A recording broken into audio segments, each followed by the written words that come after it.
Salut, c'est Gart, vous écoutez La Théorie des genres, votre émission cinéma de genre et pop culture.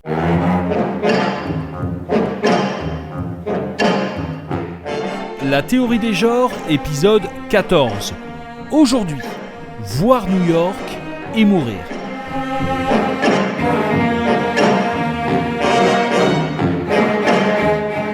Forte de ses 9 millions d'habitants, New York est la métropole la plus peuplée des États-Unis, mais aussi une ville rendue mythique par la comédie musicale, le rap, le punk, le blues et le cinéma. Fleuron du cinéma indépendant américain, New York évoque dans le monde du 7e art les films de Woody Allen, Tom DiCillo et Abel Ferrara. Souvent caricaturée comme la ville du cinéma un peu intello et arty, New York entretient pourtant un lien étroit avec le cinéma de divertissement et notamment avec le cinéma d'horreur.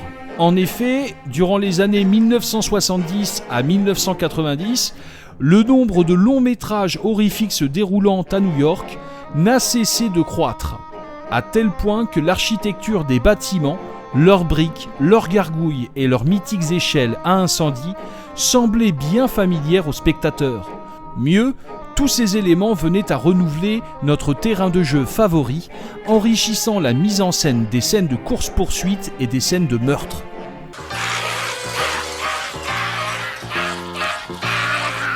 Ça c'est du nouveau, je viens d'y penser.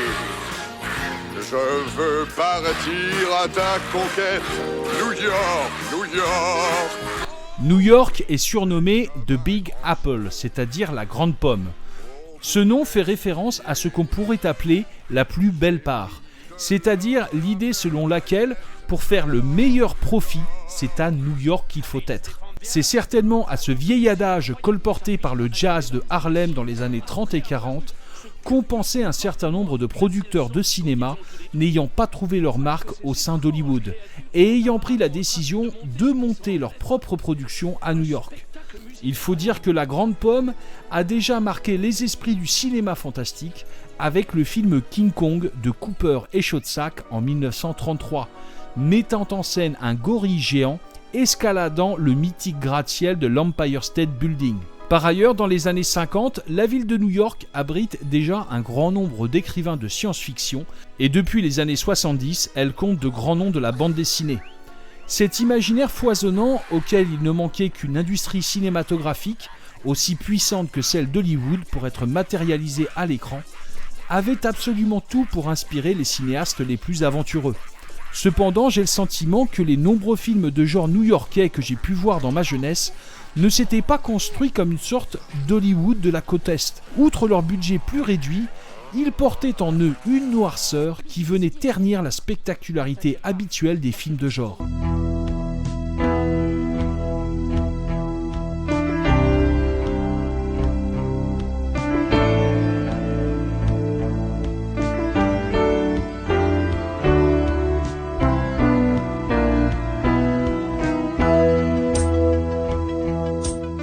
New York 1997, réalisé par John Carpenter en 1981, raconte l'histoire de Snake Plissken, un mercenaire du futur ayant pour mission de s'infiltrer dans un New York transformé en vaste prison à ciel ouvert, sorte de Mad Max urbain où règnent des gangs de barbares modernes.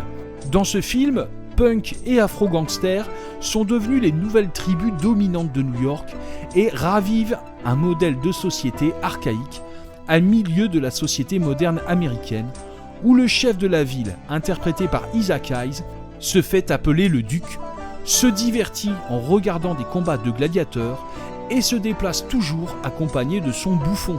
Le film de John Carpenter joue avec les peurs et les fantasmes entretenus dans les années 70, 80 et 90 au sujet de la ville de New York, ceux d'une ville débordée et dominée par sa criminalité. Jamais les polars, thrillers et films d'horreur n'ont autant joué sur les portes d'appartements équipés de Judas et de chaînes de sécurité que ceux se déroulant à New York, comme si la ville était à la fois le rêve et le pire cauchemar de l'Amérique. C'est donc en déambulant dans les ruelles coupe-gorge de Manhattan qu'un grand nombre de spectateurs ont découvert la ville de New York, loin des ballades des films de Woody Allen et des paillettes de la comédie musicale. Cela nous vaut bien une petite visite guidée d'un New York qu'il faut avoir vu avant de mourir dans d'horribles souffrances.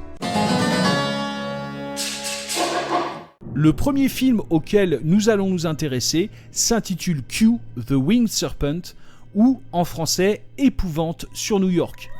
Il s'agit d'un film d'horreur de série B réalisé en 1982 par Larry Cohen. Larry Cohen est un producteur, réalisateur et scénariste originaire de New York et créateur de la série Les Envahisseurs. Épouvante sur New York, malgré son petit budget, propose une intrigue ambitieuse. Celle d'un serpent ailé, avatar du dieu d'Amérique centrale Quetzalcoatl, décimant la population new-yorkaise, prenant son bain de soleil sur les terrasses des gratte-ciel. Déchiqueter les laveurs de carreaux, déchiqueter celles qui se font bronzer sur leur balcon, déchiqueter les coachs sportifs qui donnent des cours dans les piscines des hauteurs de la ville. Bref, dans Épouvante sur New York, l'enfer est situé là où se trouve habituellement le paradis, c'est-à-dire dans le ciel, ciel qui fait pleuvoir le sang sur les New-Yorkais.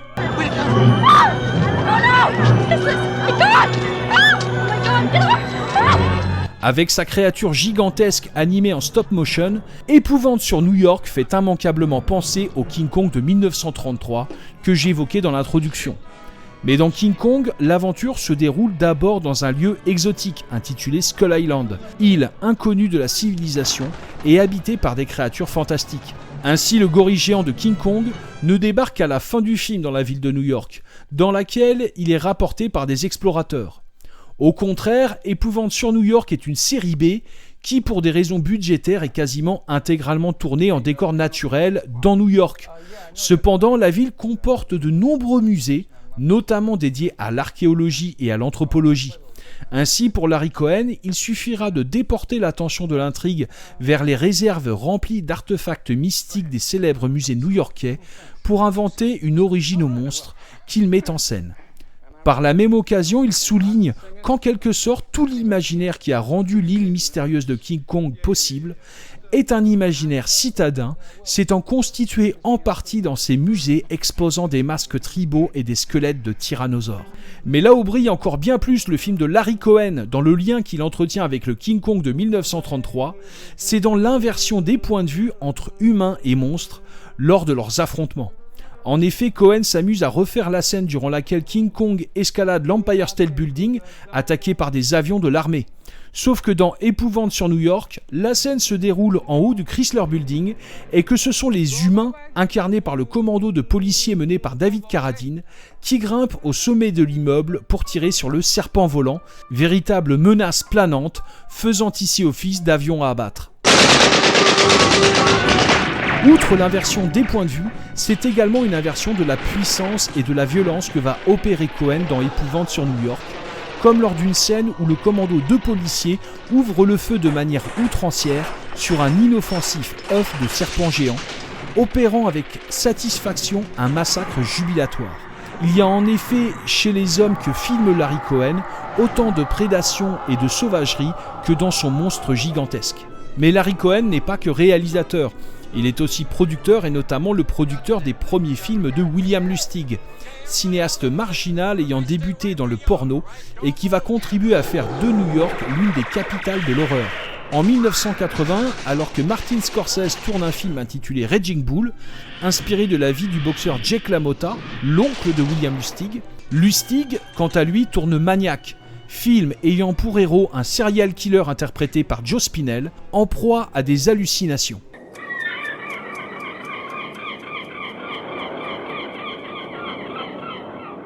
Si en tant que film d'horreur, Maniac n'a pas marqué les esprits pour ses scènes de meurtre, la mise en scène de l'espace des appartements new-yorkais a en revanche suffi à faire de Maniac un film qui sort du lot.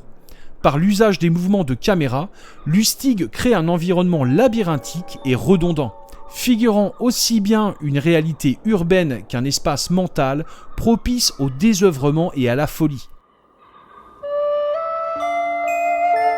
Mais c'est surtout grâce à sa série de films Maniac Cop, qui compte 3 épisodes tournés en 1988, 1990 et 1993, que Lustig va grandement contribuer à faire entrer la ville de New York dans l'imaginaire du cinéma d'horreur de série B.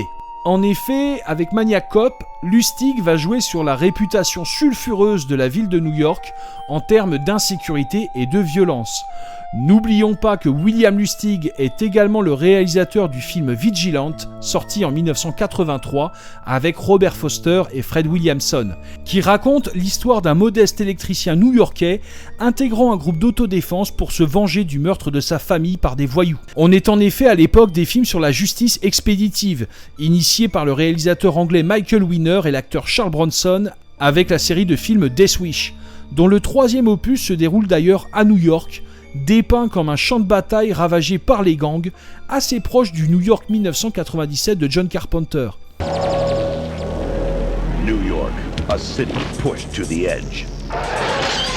People pushed to the limit.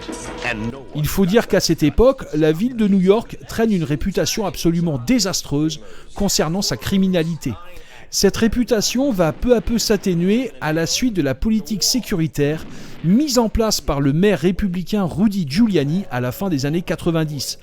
Politique sécuritaire qui ne sera pas du goût de tout le monde, comme en témoigne cette chanson du bluesman new-yorkais Papa Chubby, « It's a sad day in New York City when there ain't no room for the blues ».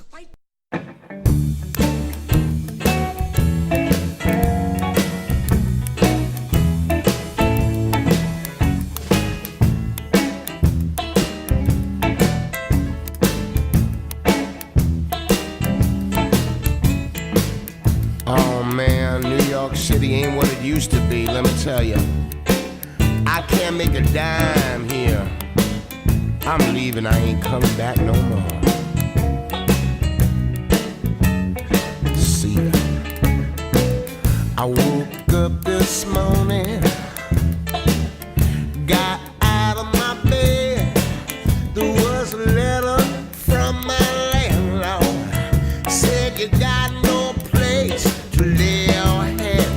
There's a fella down on Wall Street, got more dough to pay, and I'd be mighty grateful to you, son, if you'd just be on your way. I put on a record, a 45 of Elmo playing slide, and even though I felt mighty low, it filled me up inside. I went down to my watering hole with my guitar to play, but the boss man he shut the door on me, said there ain't no room for the blues today. It's a sad day in New York City when there ain't no room for the blues. It'd be like Howlin' Wolf driving a taxi cab, or Muddy selling shoes, and Times Square looks like Disneyland. It's getting cleaner every day. It's a sad day in New York City when there ain't no place to play. That's right.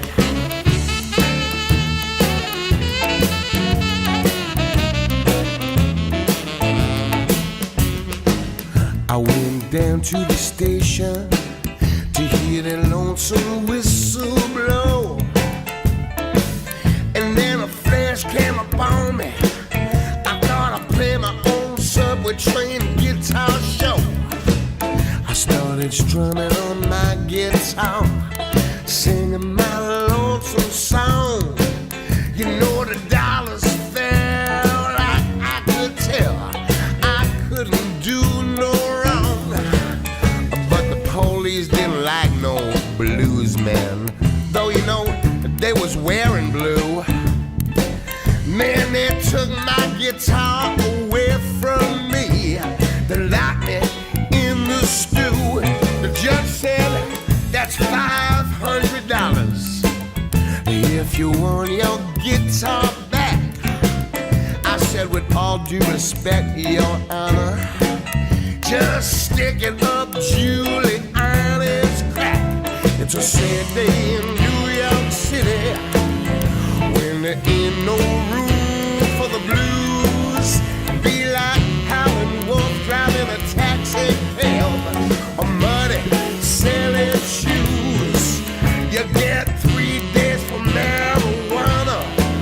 It's getting harder every day. It's a sad day in New York City when there ain't no place to play. Yeah, yeah.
That's the Brooklyn Shuffle right there, baby.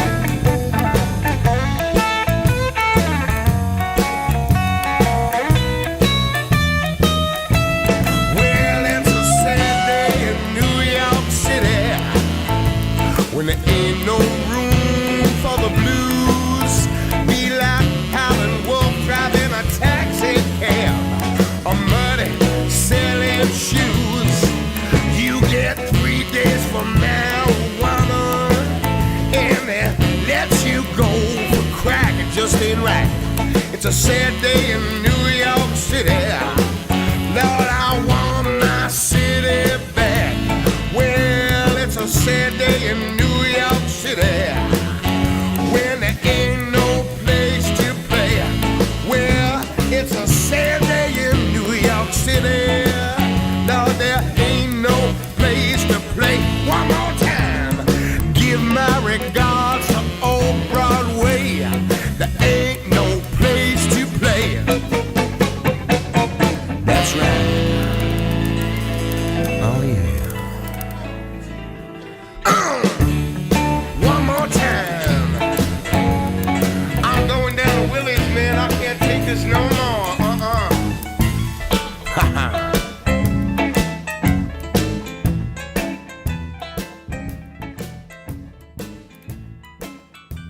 La série de films Maniac Cop, réalisée par William Lustig, raconte les méfaits d'un policier soupçonné de corruption, assassiné en prison et transformé en zombie par sa mère pratiquant la sorcellerie. Ce flic mort-vivant va alors hanter les rues de New York pour y tuer tout ce qui bouge. À ce titre, la première scène du premier Maniac Cop est assez révélatrice de l'esprit des films.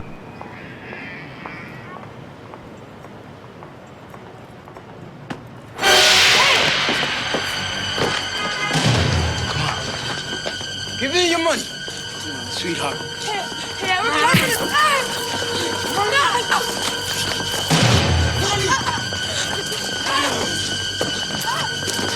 Hey, we're parked for this. And it's on me. Hey.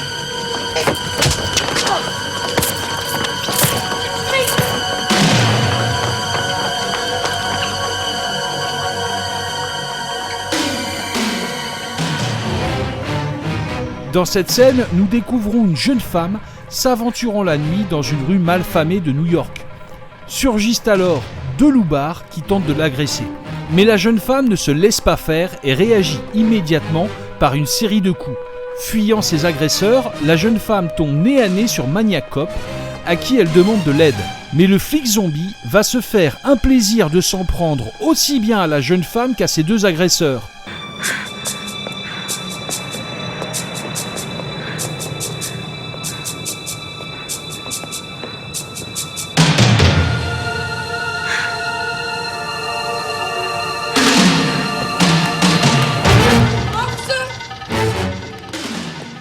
Au cours de cette scène, nous voyons se succéder différents états de la violence. D'abord une violence larvée sous forme de suspense, basée sur nos propres préjugés et sur l'idée qu'on se fait de la dangerosité d'une rue new-yorkaise la nuit.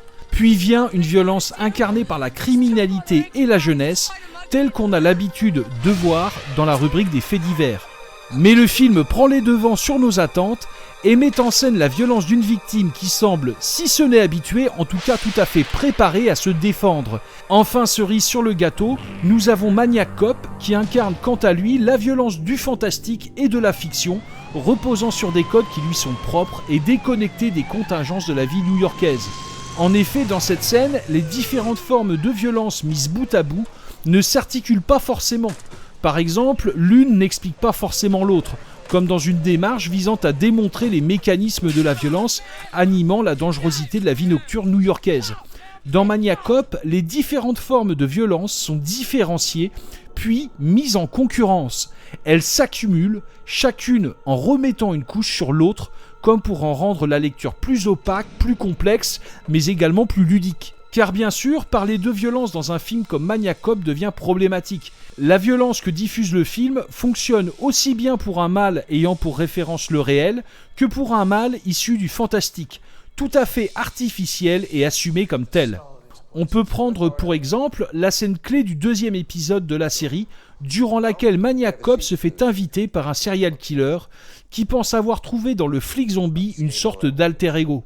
Deux figures du mal se rencontrent, le réaliste tueur en série et l'irréel tueur mort-vivant. Mais la rencontre n'aura pas lieu, car contrairement au serial killer, Maniac Cop ne tue pas les femmes parce qu'elles sont blondes, volages et qu'elles lui rappellent sa mère. Maniac Cop n'établit aucune hiérarchie entre ses victimes, il tue tout le monde, y compris les tueurs en série un peu trop cavaliers. Mais si un tueur zombie inarrêtable comme Maniac Cop vient en quelque sorte problématiser la représentation de la violence, la ville de New York vient également mettre son grain de sel dans le genre codifié du film d'horreur, parfois en enrichissant son champ lexical meurtrier, comme dans une scène culte où une pauvre victime a la tête enfoncée dans du béton encore frais, si bien que le lendemain, les ouvriers municipaux sont obligés de dégager son corps au marteau-piqueur. Mais parfois, la ville entrave aussi la spectacularité de la violence, comme lorsque les couloirs et les portes des bâtiments obstruent le champ de la caméra et ne laissent apercevoir qu'une partie de l'action, ou quand l'un des héros de la série, incarné par Bruce Campbell, se fait assassiner en pleine rue par Maniac Cop, et que son corps agonisant est totalement ignoré par des passants apathiques, comme dans le cadre d'une banale agression. C'est cette idée de deux violences concurrentes, l'une issue de l'imaginaire que nous associons au réel et l'autre issue d'un imaginaire que nous associons au récit horrifique, qui, à mon avis, anime le catalogue meurtrier de la série des 3 films Maniac Cop, mais également du dernier film que nous allons voir ensemble, le 8e épisode de la saga Vendredi 13. Nous vivons tous plus ou moins en état de claustrophobie. Dans un monde de béton et d'acier entouré par des eaux sombres. Il n'y a aucun échappatoire. D'ailleurs, nous ne cherchons pas à fuir. Nous prospérons dans cet environnement et le malheur des uns profite aux autres. Vous ne pouvez pas avoir de montée d'adrénaline sans connaître la terreur. J'adore cette ville. Intitulé en français Vendredi 13, l'ultime retour, le 8e épisode de la saga Vendredi 13, réalisé en 1989 par le scénariste mercenaire Rob Eden, possède un meilleur titre en anglais, Jason Takes Manhattan. Et pour tout vous dire, c'est l'un de mes épisodes préférés. Fidèle à la recette de la série qui fit les beaux jours du slasher, le film suit toujours le tueur mort-vivant Jason, qui ici va s'amuser à décimer l'équipage d'un bateau et ses passagers teenagers. Mais dans la seconde partie du film, les survivants s'enfuient sur une barque et accostent à New York, suivis par l'implacable tueur avec sa machette et son légendaire masque de hockey. Le slogan de la jaquette était assez révélateur du projet du film. New York a un nouveau problème, laissant ainsi supposer qu'avant l'arrivée de Jason, New York avait déjà des problèmes. C'est ce que vont découvrir les adolescents poursuivis par Jason lorsqu'aux abords d'une ruelle, ils vont tomber sur un gang de junkies. Filez votre pognon! Le pognon est fermé là, le pognon! Allez! Gringo! Je vous en prie, ne lui faites pas de mal. Du mal à cette princesse. La fête ne fait que commencer ce soir, princesse. T'as envie de t'amuser avec moi et mon pote? Le psycho-killer du film d'horreur n'est donc pas le seul cow-boy en ville. Le voici concurrencé par le trafic de drogue et les agressions sexuelles. De cette concurrence naît bien sûr une surenchère jubilatoire, comme lorsque Jason transperce le corps d'un punk avec une seringue d'héroïne. Mais si nos jeunes survivants sont à New York comme en terre inconnue, il en va de même pour Jason. En effet, le tueur mort-vivant de la série des Vendredi 13 a plutôt pour habitude d'opérer dans des espaces ruraux, comme le camp de vacances de Crystal Lake, ou encore dans des lieux fermés, comme le bateau l'ayant amené en ville. L'intérêt est que dans le sous-genre du film d'horreur qu'est le slasher, l'enjeu repose sur un nombre réduit de personnages qui vont constituer un réservoir de victimes prédéfinies, comme autant de candidats à la mort qui attendent leur tour. Ainsi, dans le 8e Vendredi 13, il n'y a pas simplement une surenchère de la violence, il y a aussi une surenchère du nombre de victimes potentielles dans une ville surpeuplée comme New York, et qui va rapidement donner le tournis à notre tueur masqué. Pour traquer ses cibles, Jason va devoir traverser un métro bondé et des rues peuplées par de nombreux passants. Bien sûr, les victimes vont utiliser ce nouveau terrain de jeu pour tenter de survivre. Je pense par exemple à la scène où les deux héros pénètrent dans un diner rempli de clients. Le colossal cuisinier du diner s'interpose, mais Jason, qui n'est pas dupe, au lieu de prendre le temps de tuer son opposant, se contente de le bousculer violemment comme un simple passant lui barrant la route. Jason paraît alors épuisé par la charge de travail que lui fournirait la ville s'il avait à la nettoyer. Ainsi, il n'aura donc fallu que faire traverser quelques rues new-yorkaises à notre tueur masqué pour faire de lui un citadin comme un autre, c'est-à-dire une simple brute. Face à cette ironie du tueur implacable, épuisé par la violence des villes, la fin est exemplaire, puisqu'elle noie Jason non plus dans les eaux du lac de Crystal Lake, mais dans les égouts de New York, lieu chargé en imaginaire, abritant de terribles crocodiles et de mystérieuses tortues ninja. New York 1, Jason 0. Au début des années 2000, avec les attentats terroristes du 11 septembre 2001, les films de genre de série B se sont faits plus discrets sur la ville de New York. L'industrie du cinéma a d'abord essayé d'aborder l'événement à travers des films au ton parfois lourd, comme ceux de Spike Lee ou d'Oliver Stone. Cependant, si vous avez écouté l'épisode 1 de la théorie des genres, consacré au film The Mist de Frank Darabont, vous avez pu constater qu'un simple film d'horreur rural traite pourtant en profondeur de l'événement du 11 septembre, qui fait de New York une ville symbolisant plus généralement l'ensemble des États-Unis. Cependant, dans l'épisode 7, nous avons également abordé l'excellent premier film de Julia Asensio, Most Beautiful Island, sorti en 2018. Film qui continue de travailler, dans le cadre restreint du cinéma indépendant, l'idée d'un New York doté d'un destin qui lui est propre. In New York City, the dedicated detectives who investigate these vicious felonies are members of an elite squad known as the Special Victims Unit. Aujourd'hui, j'ai le sentiment que le public, et je pense notamment le public américain, s'intéresse bien plus à la ville de New York par le biais d'une série policière comme Law & Order, et qui, après les attentats du 11 septembre, s'empare de manière encore plus évidente de questions de société. J'avoue pour ma part avoir préféré l'exploration de New York par le biais du cinéma de genre, qui procède autant par le détail que par une vision d'ensemble, faisant se confronter à la fois la réalité sordide et notre imaginaire débridé, histoire de voir lequel des deux pourrait sortir vainqueur.